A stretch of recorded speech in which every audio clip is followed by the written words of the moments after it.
46 years ago, just today, President Johnson signed Medicare into law. And then that time he remarked, "There are men and women in pain who will find ease. There are those alone and suffering who will now hear the sound of approaching help. There are those fearing the terrible darkness of despair and poverty, despite long years of labor and expectation, who will now see the light of hope and realization." Medicare was created because we had a crisis. And the crisis was we had a lot of people that didn't have health care coverage, that couldn't get the care that they needed when they needed it. And it's been a really miraculous thing. So what's different today than then is that it's not just a crisis of coverage, it's a crisis of cost. And that we have the same crisis of coverage that we have today that we had then, is that more and more people aren't getting the care that they need when they need it because they don't have insurance coverage. So how are we going to fix that? We're not going to fix the problem of cost by cutting people off of Medicare or increasing Medicare age, because those people are still going to need care. And if you put them in the private system or the private portion of the non-system, it's going to end up costing more.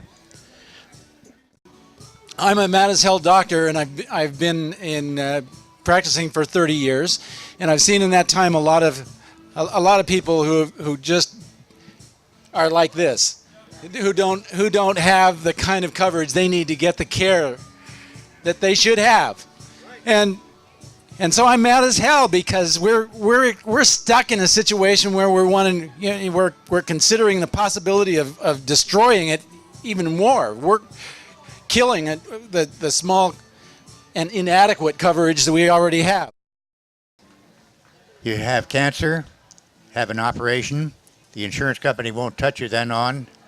They'll keep you as long as they have to, but if they ever have to turn you loose, you can't buy it anywhere else without paying prohibitively.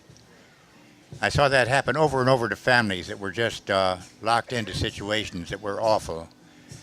My parents both had significant chronic health care problems when they were over 65.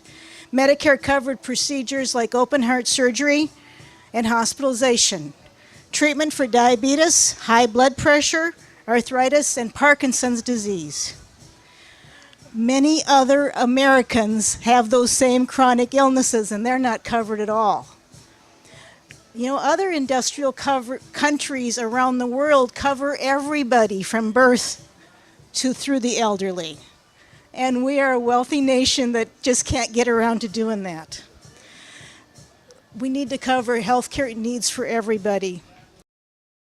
But I want to give you a little bit of statistics that if you try to buy insurance today, two of you with two kids, and you're 40, if you buy Blue Cross, you will pay about $2,500 a month if it's not subsidized by your company or by other people. That's $2,500. That's about $30,000 a year. And if you made $60,000 a year of salary, that means 50% of your salary goes to your health care. Also, in this country, if you lose your job or if you get sick, then you go bankrupt because you cannot afford to see a doctor.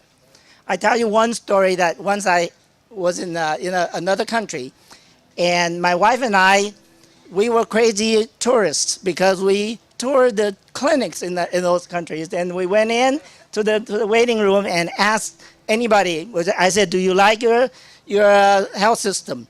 "Yes." I said, "What if you go to certain countries for vacation or something and you get sick?" "No problema. Whipped out the card. This will save me. I can go anywhere." Okay? We cannot say that. Okay? We cannot say that in this country. We say that we are the best country in the world. Let's make it so. A few weeks ago, I was at a high school reunion. I'm not going to say which one, but it was one of those. One of the prettier members of our class asked me, I brought up the subject of single-payer health care, which I try to do wherever I go. And she says, "Oh, do you think health care is a right or a privilege? And I made the mistake of, I think, falling into this trap, taking the bait. It's a right, of course. And she, of course, then did the privilege stuff. And it was a mistake on my part to not say instead, it's neither, it's a need. It's a human need, and we won't be fully human until everyone has access to it. It would be my hope that all of those in the United States who have insurance through their employers, including our elected officials, could understand the fear and the frustration that our family and many others have to go to have quality health care. In our case, 5 different insurance companies rejected our applications. Remember, we have no major medical illnesses. We're just a healthy family. A representative from one of the companies actually told me that they would not insure us because they would not make any money on us, and that we might cost them money if we became ill. Isn't that what medical coverage is for? Let's have Medicare for all, single payer, so everyone has the opportunity to quality health care. I'm here today because I am 100% an advocate of healthcare and the idea that in order to continue to have a healthy society, we need to have healthy people. Okay? Sick people equal a sick society. I think that my role in this is to call upon my generation and say, hey, young people, what's up?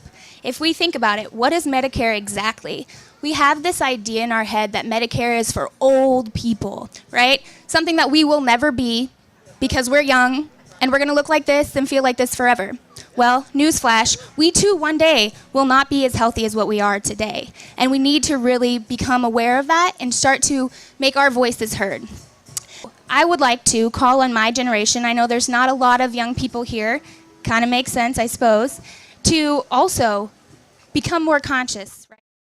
And actually, a study done recently in 2009 said that 62% of bankruptcies in the U.S. are caused by medical bills. And a significant majority in that percentage were people who were solidly middle class, who were educated, had higher degrees, owned their own homes, owned their own cars, and a significant portion of those bankruptcies already had insurance. I just want to tell you what you can do to get Medicare for all. There are things you can do. Learn what you can about our current system, why it is so unfair and why it's failing. Read about how other countries have chosen healthcare systems that serve their people well. You can go to pnhp.org. You can go to Healthcare Now online. You can go to the library, read up on it.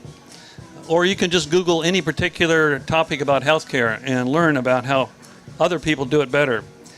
Learn about what Oregon is doing. One of the sponsors for this event is Mid-Valley Healthcare Advocates, and along with Physicians for National Health Program, these two organizations sponsor educational events every few months. Talk with your neighbors over the back fence, people at work. Ask them how their healthcare system, their healthcare is. You'll be surprised at some of the answers you will hear. Be mad that so many Americans are going without healthcare, losing their insurance when their job ends or changes. My pharmacy's over the border. I can't afford medicine here. Would a good single payer plan fix things? Well, drugs would be cheaper for sure. Healthcare, healthcare. We need single payer healthcare right now. Healthcare, healthcare. We need single payer.